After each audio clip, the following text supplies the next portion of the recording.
Taxi car ഓട്ടത്തിനായി വിളിക്കും. പകുതി വഴിയിൽ വെച്ച് ഡ്രൈവർമാരെ കൊലപ്പെടുത്തും. വാഹനങ്ങൾ നേപ്പാളിൽ വെച്ച് എത്തിച്ച് മറിച്ചു വിൽക്കും. ഉത്തരാഖണ്ഡിൽ 24 വർഷമായി ഒളിവിൽ കഴിയുന്ന സീരിയൽ കില്ലർ അറസ്റ്റിലായിട്ടുണ്ട്. റിപ്പോർട്ടിലേക്ക്.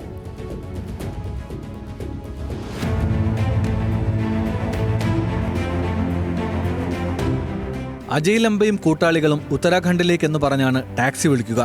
യാത്രാമധ്യേ ഡ്രൈവറെ മയക്കി ശ്വാസം മുട്ടിച്ച് കൊലപ്പെടുത്തും.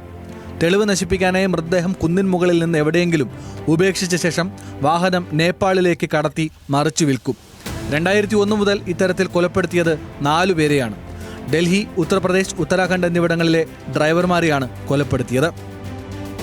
48-കാരനായ ലംബയുടെ കൂട്ടാളികളിൽ 2 പേരെ പോലീസ് നേരത്തെ തന്നെ അറസ്റ്റ് ചെയ്തിരുന്നു. ഡൽഹി സ്വദേശിയായ ലംബ 6ാം ക്ലാസ്സിൽ പഠനം ഉപേക്ഷിച്ചതിന് ശേഷം ഉത്തർപ്രദേശിലെ ബറേലിയിലേക്ക് താമസം മാറ്റുകയായിരുന്നു. ഇവിടെ വെച്ചാണ് ലംബ ധീരേന്ദ്രയും ദിലീപ് നേഗി എന്നിവരുമായി സൗഹൃദത്തിലാകുന്നത്. ഇവരൊരുമിച്ചാണ് കൊലപാതകങ്ങൾ ആസൂത്രണം ചെയ്തത്. 24 വർഷത്തോളം പോലീസിന്റെ കണ്ണിൽപ്പെടാതെ കുറ്റകൃത്യങ്ങളെല്ലാം നടത്തി. പോലീസും ക്രൈംബ്രാഞ്ചും ലംബയെ പിന്തുടരാൻ തുടങ്ങിയിട്ട് ഏറെ കാലമായി. 2008 മുതൽ 2018 വരെ ഇയാൾ നേപ്പാളിൽ ആയിരുന്നുവെന്നാണ് വിവരം. 4 കൊലപാതക കേസുകൾ ഉണ്ടെങ്കിലും ആകെ ഒരാളുടെ ശവശരീരം മാത്രമേ കണ്ടെടുക്കാൻ സാധിച്ചിട്ടുള്ളൂ. 2020 ഒഡീഷയിൽ നിന്ന് ഡൽഹി ഉൾപ്പെടെയുള്ള ഇന്ത്യയുടെ മറ്റ് ഭാഗങ്ങളിലേക്ക് കഞ്ചാവ് വിതരണം ചെയ്യുന്ന ശൃംഖലയിൽ ലംബ ഉൾപ്പെട്ടിരുന്നു.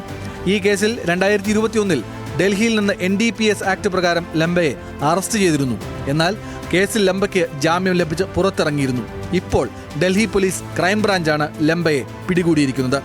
National desk news Malayalam.